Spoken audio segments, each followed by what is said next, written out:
Hi and namaste. My name is Henry Shadikaya, and this is part 2 of my interview with KOVIAK.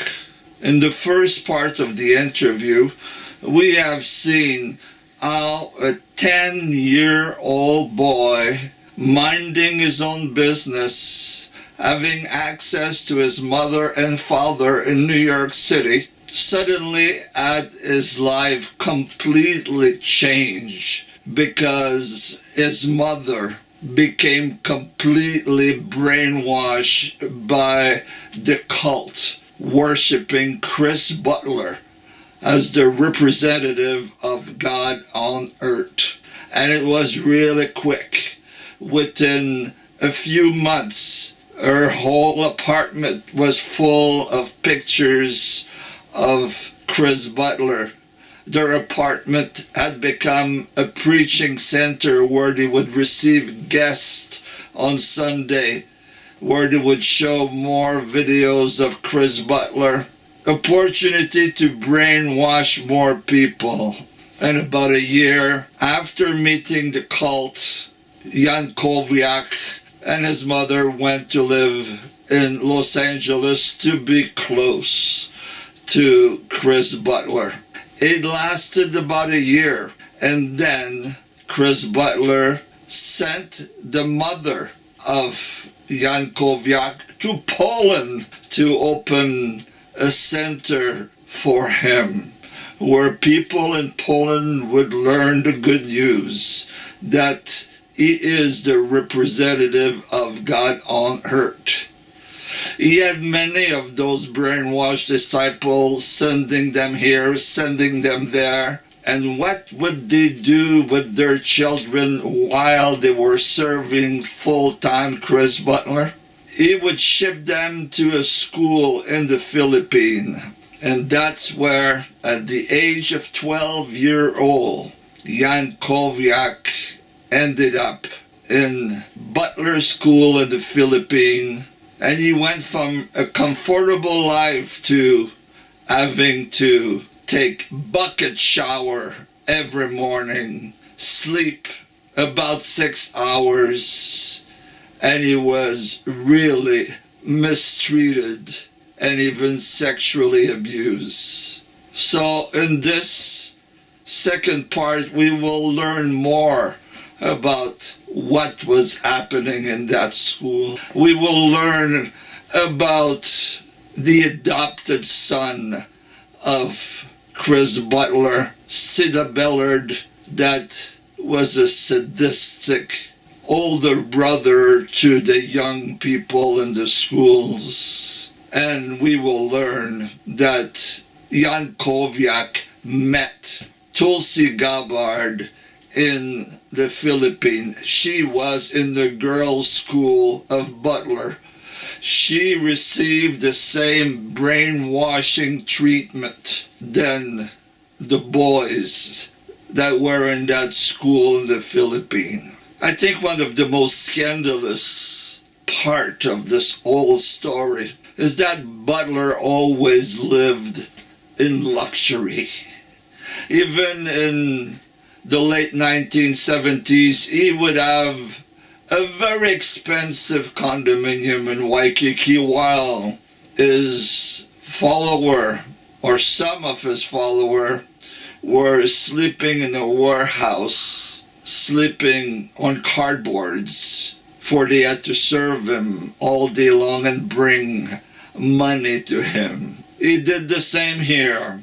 He had a home in Malibu with tons of servants around him, and my friend Rama Ramson, that was born and raised in the cult, has given testimonial that when Chris Butler was living the high life in Sedona, Arizona, his own parents were flown from New Zealand to be full-time cook of Chris Butler.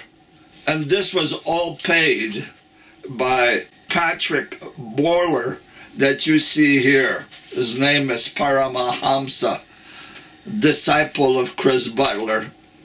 And it is known now that Patrick was one of the biggest drug dealer to ever been born in New Zealand.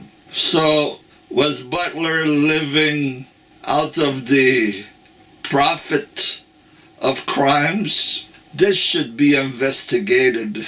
There's a lot of thing about the cult of Chris Butler, science of identity, that need to be investigated by some department of the government of the United States of America. All the wheeling and dealings, all the businesses around the world in different names, all this should be investigated.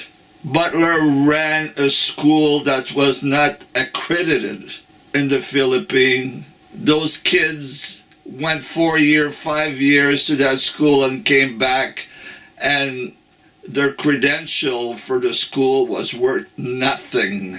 Many suffered. Many became drug addicts.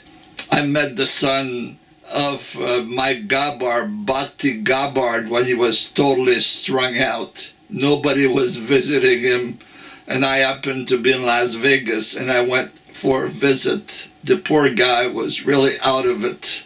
So people would think that all the disciples of Butler are beautiful and famous and educated like Tulsi Gabbard. You need to pay close attention to this video. Thank you very much.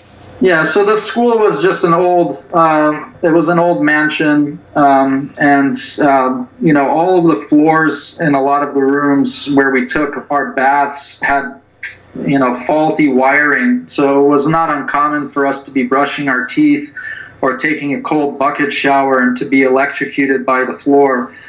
And, you know, while it might have seemed funny at the time because we were just young and this was all kind of just, you know, having, you know, a good time, the boys and all that, you know, in retrospect, I'm just thinking how irresponsible it was. They were repeatedly informed that these floors were electrocuting everybody, and they didn't fix this ever. Aside from that, we only had one washing machine and dryer for 40 boys. So needless to say, you know, all of us had moldy clothes. I remember at one point reducing my selection of clothes to just one shirt and one pants, and I would hang them behind the refrigerator to dry because I didn't want to have, you know, moldy clothes. And I couldn't dry all these clothes because it's raining for so many months of the year, and there was no way to dry them except on the clothesline. Now, you mentioned that the adopted son of Butler, Sidney Bellard, he had more access to food, comfort, going outside, even visiting prostitutes, and he was mean even to the boys and to you. Could you talk about that? Yes, so Chris Butler married Vaishnava Das Sierra Wailana, and that was her son, and, you know, by marriage it was his son.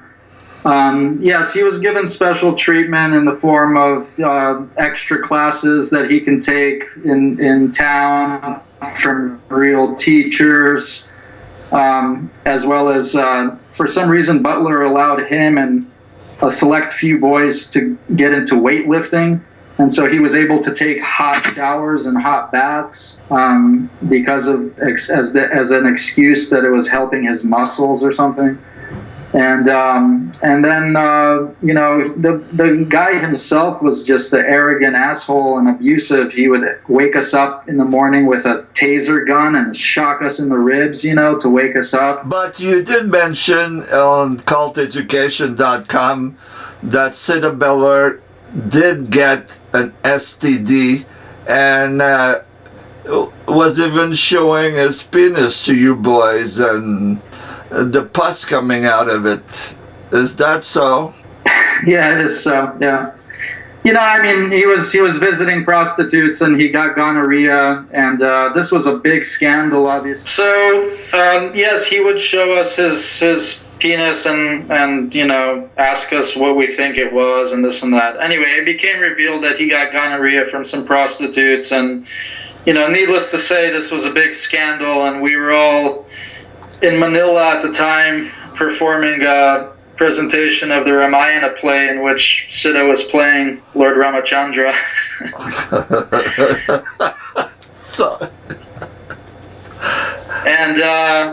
And so then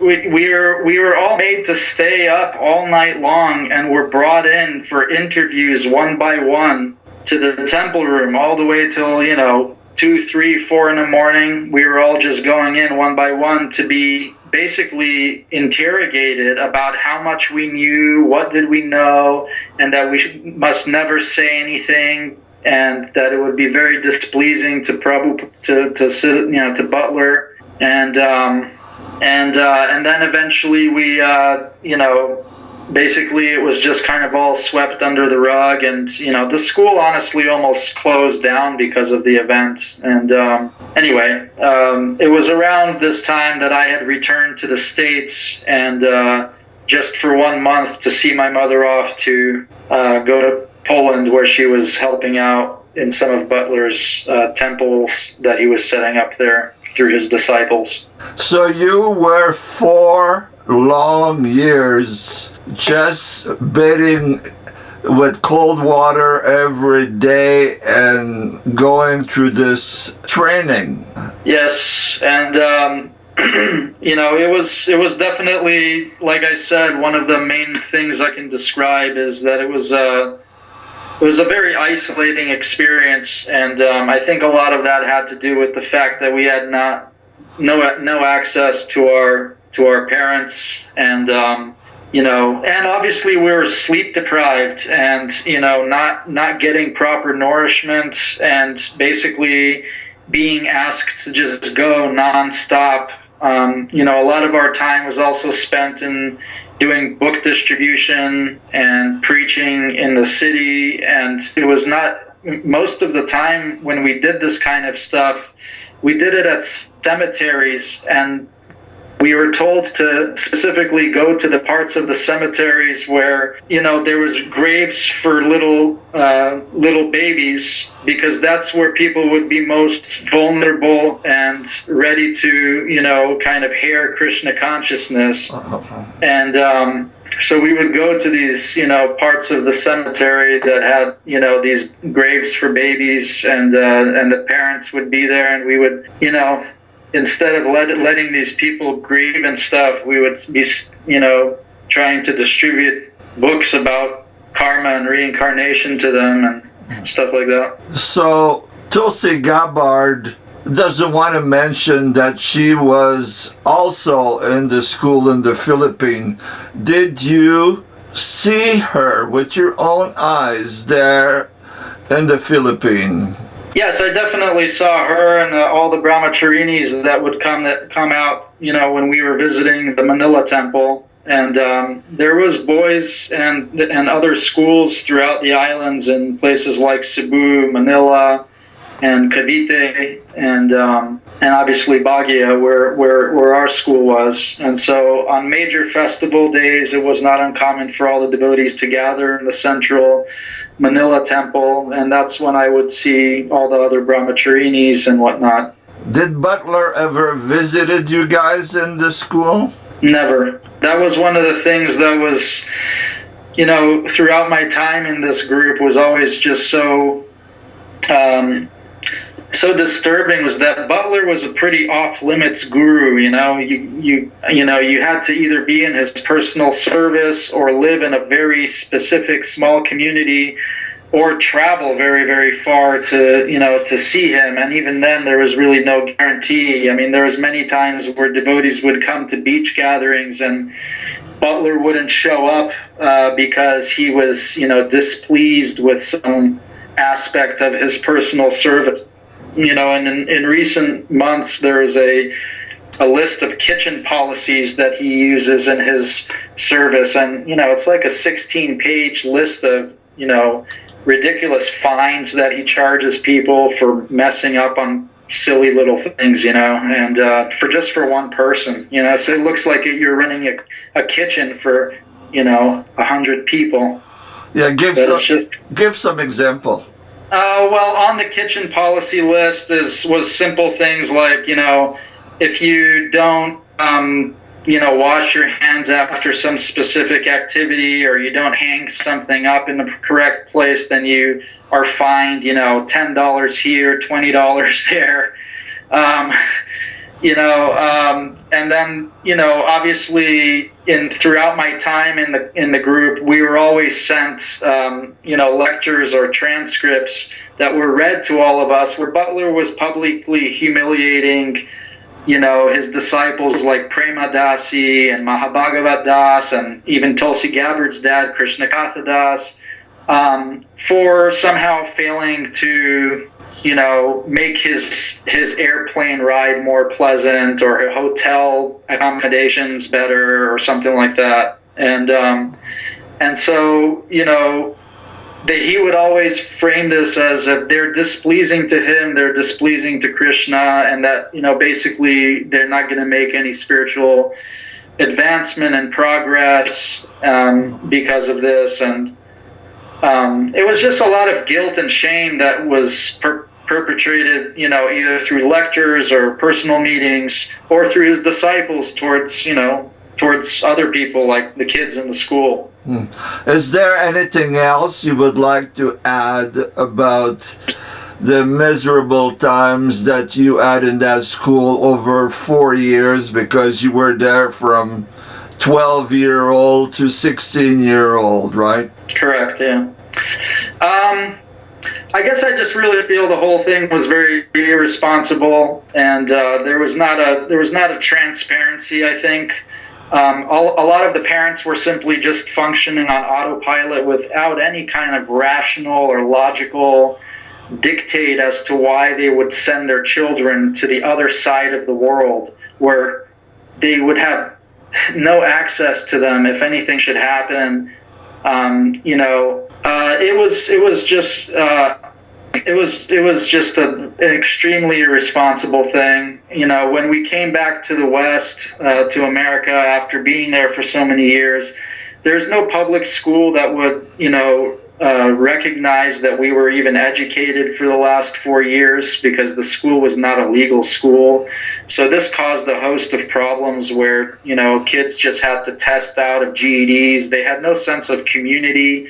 When they returned to the States, depending on where their parents lived, or to Australia or New Zealand or wherever they were from, you just sort of, it was just an extremely isolated feeling that this was it. This was your group of people. The rest of the world you had to be afraid of. They were demons. If you engaged or found any kind of solace in the company of other people, even if it was other Vaishnava groups, you were criticized and ostracized, eventually excommunicated. And it left a lot of people in just a very deep state of anxiety, stress, and depression for absolutely nothing, for no good reason other than this one man and his fantasy and his ideas and his version of, what now they hide behind the banner of Hinduism, but they didn't call it Hinduism when we were in the cult. We, in fact, we're told that this has nothing to do with Hinduism, and we're, told to avoid associating with, other Krishna groups and things like that, and definitely to never go to India and visit any of the holy places. Butler always warned his disciples against that, and why? I guess why? I think ultimately Butler was afraid that there's, he has a very bad history in ISKCON.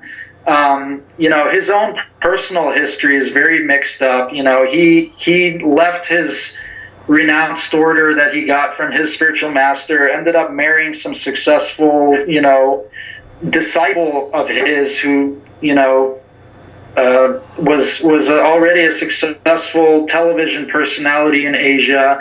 To this very day, it's a huge lucrative business for them. I think that the guy just was afraid that if we went to a place like India, we would see that all of these things that he supposedly represented were not only practiced in a completely different way in India, but there's a authenticity and a level of sincerity that it's done with in a place like India. Then what he was peddling was just some kind of diluted Kool-Aid hodgepodge version of this, and it had nothing to do with what you could see the authentic Vaishnava groups practicing in these places. It looks to me like it was part of the mind control. He wanted to keep the attention, he wanted to keep the control of his followers, so he didn't want anybody to go check anything else. Do you agree? Oh yeah, there's lecture transcripts of his, buddy Tusta Krishna in conversation with Srila Prabhupada, where, they're actively talking about, whether somebody can accept disciples while Srila Prabhupada is still on the planet. Tusta Krishna was Siddhaswarupananda Butler's right-hand man. He was asking these questions on behalf of Siddhaswarupananda, and, the fact is that, it was not more than a month or two after, Bhaktivedanta Swami passed away that Butler started initiating people, and basically he came to the group.